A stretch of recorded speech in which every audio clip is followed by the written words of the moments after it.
Assalamualaikum warahmatullahi wabarakatuh. Halo teman-teman, perkenalkan nama saya Veronica dengan NPM 20106310 dari kelas 3C, mata kuliah Pengelolaan Pendidikan dengan dosen pengampu Dr. Haji Dadang Rahman Munandar MPD dari Program Studi Pendidikan Matematika Fakultas Keguruan dan Ilmu Pendidikan Universitas Singapura Bangsa Karawang. Dibuatnya video ini bertujuan untuk memenuhi ujian tengah semester dengan melakukan wawancara observasi mengenai pengelolaan kepemimpinan kepala sekolah pada pendidikan. Sekarang kita masuk pada sesi wawancara. Bismillahirrahmanirrahim. Di sini saya akan memulai observasi melalui wawancara dengan Bapak Kepala Sekolah SMP Negeri 1 Cilebar, yaitu Bapak Kurnaidi SPD MPD. Salam Bapak, apa kabar? Alhamdulillah, waalaikumsalam. Beliau lahir di Garut 20 Januari 1963 dengan riwayat pendidikan yaitu S1 di Universitas Siliwangi Bandung, Fakultas MIPA dengan prodi Matematika. S2 beliau di Universitas Pakuan, prodi Manajemen Pendidikan. Nah, alamat tempat tinggal sekarang yaitu Desa Mekarmaya, Kecamatan Cilamaya Wetan, dengan pekerjaan SK pertama yaitu di SMPN 1 Cilamaya dari tahun 1985 sampai 2000. SK kedua yaitu di SMP 2 Cilamaya Wetan dari tahun 2000 sampai 2017. Dan SK ketiga menjadi Kepsek SMPN Negeri 1 Cilebar dari tahun 2018 hingga sekarang. Sedangkan perangkap definitif di SMP Negeri 1 Cilebar dan PLT di SMP Negeri 1 Tempuran. Nah, di sini saya akan mengobservasi mengenai SMP Negeri 1 Cilebar yang beralamat di Jalan Kertamukti, Desa Kertamukti, Kecamatan Cilebar, Kabupaten Karawang. Baik, Bapak, di sini saya akan mewawancarai Bapak mengenai pengelolaan kepemimpinan kepala sekolah. Nah, menurut Bapak, pemimpin dan kepemimpinan itu seperti apa? Apa hubungannya dan bagaimana cara Bapak untuk memimpin SMP Negeri 1 Cilebar ini? Ya, terima kasih. Saya selaku Kepala SMP Negeri 1 Cilebar yang kebetulan sekarang menjadi PLT juga di SMP 1 Tempuran. Nah, dengan kedua memimpin dua lembaga, lumayan Bapak agak sedikit dipersibukkan sehingga membagi-bagi waktunya agak sedikit lumayan. Kemudian mengenai kepemimpinan, jadi pemimpin itu suatu pucuk pimpinan atau manajer yang tertinggi di suatu lembaga. Dalam hal ini sekolah berarti segala keputusan itu ditentukan oleh seorang pemimpin kepala sekolah, di mana sekarang kepala sekolah itu bukan sebagai tugas tambahan. Kalau permen yang lama itu sebelum tahun 2018 ke sana itu merupakan kepala sekolah itu tugas tambahan, guru sebagai tugas tambahan kepala sekolah. Kalau mulai Permen 218 ke sini, tahun 2018 ke sini, bahwa kepala sekolah itu manajer.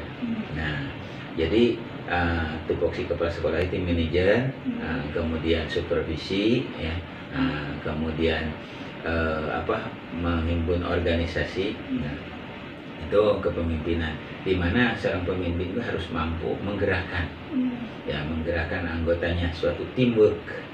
Jadi tidak bisa kepala sekolah berdiri sendiri, tidak ada apa-apanya sebagaimana hebatnya seorang pemimpin kalau tidak ada kerjasama dengan timnya itu nol, tidak akan itu. Makanya di situ yang dikatakan pemimpin yang berhasil itu yang bisa mengorganisasi, kemudian mengontrol, ya, mengevaluasi sehingga visi yang jelas itu diprogramkan, kemudian dilaksanakan, dievaluasi. Nah, sebelumnya ada organizing. Nah, makanya jangan lepas antara organizing dengan controlling sehingga menimbulkan di akhir ada evaluasi, mana yang belum tercapai, mana yang tercapai. Nah, yang paling sulit itu adalah memanage. Nah, karena harus diawali dengan kita membuat analisis SWOT. Ya, analisis SWOT, apa kekuatannya, apa kelemahannya, itu dari internal.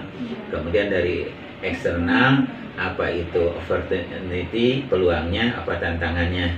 Kemudian yang negatifnya berarti tadi kelemahan di dalam. Nah, kemudian yang paling itu adalah kesempatan dan peluang. Nah, itu jadi setelah dianalisis itu, kemudian analisis juga organisasinya, ditata kembali dalam tahap organizing. Nah, setelah itu ditempatkan. Maka kita harus pandai menempatkan. Nah, ini yang kadang-kadang sulit, sebab untuk orang yang baru itu belum bisa, harus perlu evaluasi adaptasinya itu tidak sebentar, dari awal minimal 6 bulan. Iya. Nah, sehingga baru 6 bulan baru bisa, oh ini gini, sehingga ditempatkan. Itu juga belum tentu tepat. Nah, makanya itu. Nah, itu kebanyakan kegagalan atau ketidakberhasilan itu di dalam masalah manajerialnya itu, ya. Karena tadi tupoksi kepala sekolah itu adalah manajerial, kemudian supervisi, kemudian mengelola itu dan sebagainya, ya. Nah, itu. Jadi itu. Nah, dievaluasi.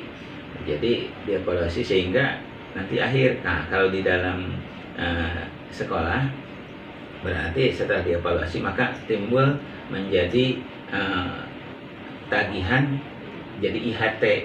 Apa kekurangan? Diadakan per satu semester satu kali, diadakan IHT, in-house training.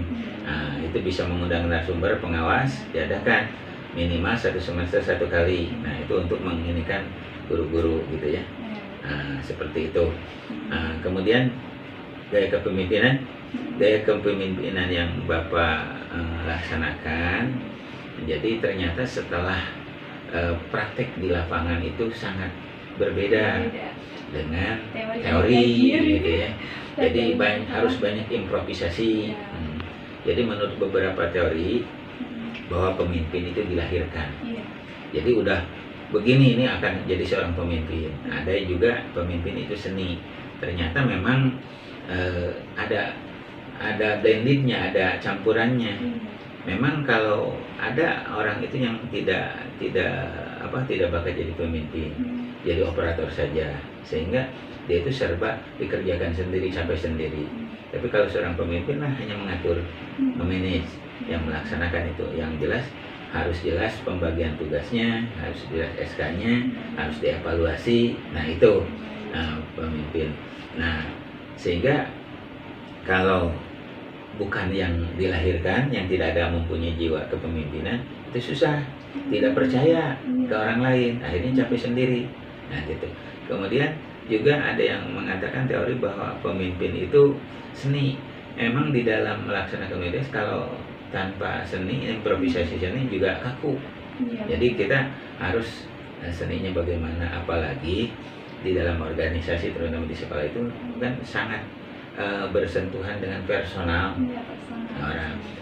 Itunya sasarannya anak orang, terlahir dari berbagai latar belakang orang tua, latar belakang pendidikan, apalagi di kampung seperti Cilebar ini. Kalau di kota itu agak sedikit terstruktur, ya, gitu. artinya ini gitu. Tidak heterogenitasnya lebih jelas, karena banyakan kan pegawai, gitu, sehingga tuanya. orang tuanya. Kalau di sini kan petani, bahkan banyak TKW, itu repot kalau ada masalah. Nah, makanya di situ perlunya seorang pemimpin yang demokratis, kemudian tidak terlalu otoriter, tidak memaksakan, harus mendalami bagaimana keadaan orang tua. Suatu kejadian, misalnya ada anak yang seperti itu, ternyata setelah di home visit tinggal dengan kakeknya, ya. Kemudian ibunya TKW, bapaknya cerai. Itu kan tidak bisa kita otoriter itu. Jadi ada problem internal dari itu. Anak itu. Betul, makanya harus itu. Nah, kemudian untuk mengelola personal juga di dalam itu kita juga tidak bisa otoriter mutlak, tidak bisa demokratis. Kalau demokratis itu tidak akan selesai. Jadi ada yang harus didemokratiskan, ada yang harus diotoriterkan. Jadi campuran, tidak bisa mutlak ini gaya kepemimpinan yang bagus, tidak mutlak. Jadi ada konfigurasi, ada ada porsinya ada masing-masing. porsinya masing-masing. Di mana kita harus bersifat otoriter, di mana kita harus demokratis. Kalau otoriter demokratis semua banyak pendapat tidak akan selesai. Tidak akan pernah selesai. Ya, gitu. Nah, seperti itu. Ya. Jadi gaya kepemimpinan Bapak lebih cenderung keterbuka, ya. Nah, tapi ada suatu hal yang kadang-kadang harus otoriter dalam saat-saat tertentu, gitu ya. Nah, tapi lebih banyaknya terbuka. Karena didiskusiin dulu. Iya, didiskusikan dulu. Kemudian mengenai apa juga termasuk program tentang penataan biaya keuangan Bapak terbuka, jadi tidak ada yang nggak boleh ditutup-tutupi, harus transparan. Ya, harus transparan. Guru, orang tua, murid pun harus tahu. Ya, gitu. itu. Tapi memang kalau terhadap halayak ramai ada yang juga tidak tidak terlalu terbuka banget, karena pemahaman daripada orang tua itu berbeda-beda, gitu. Jadi takut salah persepsi. Jadi transparan juga, tanda kutip, transparan kemana? Kira-kira akan membahayakan semuanya, itu tidak perlu. Nah, tapi yang memang perlu diikutkan, gitu ya. Terima kasih Bapak atas penjelasan dan pemaparannya. Semoga Bapak selalu sehat selalu. Amin. Amin. Dan selalu jadi pemimpin yang amanah. Amin. Pemimpin yang selalu bertanggung jawab dan bijaksana. Ya. Terima kasih ya. Bapak hanya bisa membantu seperti itu. Jadi kalau memang masih diperlukan apa-apa jangan sungkan-sungkan. Bapak akan berikan, apalagi kepada anak-anak yang asalnya dari calon guru yang asalnya dari Cilebar. Diharapkan nanti bisa membangun Cilebar untuk itu ya, terutama di dunia pendidikan, karena sekarang kurang sentuhan artinya bahan guru di Kabupaten Karawang kurang banyak, apalagi di Cilebar, sehingga nanti Cilebar ini guru-gurunya orang Cilebar, sehingga tidak akan mau pindah kemana gitu kan. Membaguskan, membesarkan Cilebar sendiri, itu ya yang saya harapkan. Terima kasih. Mungkin segitu aja yang bisa saya sampaikan. Mohon maaf apabila banyak kekurangan dan kesalahan karena saya dalam proses belajar. Sekian, wassalamualaikum warahmatullahi wabarakatuh. Jangan lupa untuk like, subscribe, and comment ya guys.